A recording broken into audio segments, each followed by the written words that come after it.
Baghlan Breshna Hydropower plant restores first turbine boosting power production. Baghlan Breshna Hydropower plant official says that with the continuous efforts of technical staff, first turbine of the plant previously out of service due to technical issues has been fully repaired and successfully brought back to operation. With the repair and recommissioning of turbine, the production capacity of Baghlan Breshna power plant has increased by 3 megawatts, marking a significant improvement in the ability to provide reliable electricity to local customers. The first turbine of Baghlan Breshna Hydropower plant had a technical issue in the section near glass disc. After submitting a proposal and repair plan to the operational directorate, all electrical and technical components were disassembled, inspected and reassembled.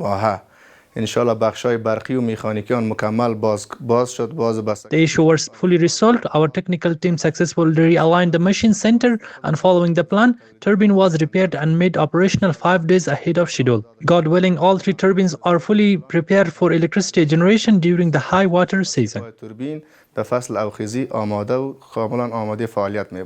Maulavi Sardar Wali Hamza, director of Baghlan Breshna, praised the hard work and dedication of technical staff in executing the major repairs. The successful reconstruction of turbine as a key milestone for the plant. Currently, with all 3 turbines operational, Baghlan Breshna Hydropower plant has the capacity to generate 9 megawatts of electricity when sufficient water is stored. Each turbine now consistently produces 3 megawatts of power, further enhancing the plant's capacity to meet regional electricity demands.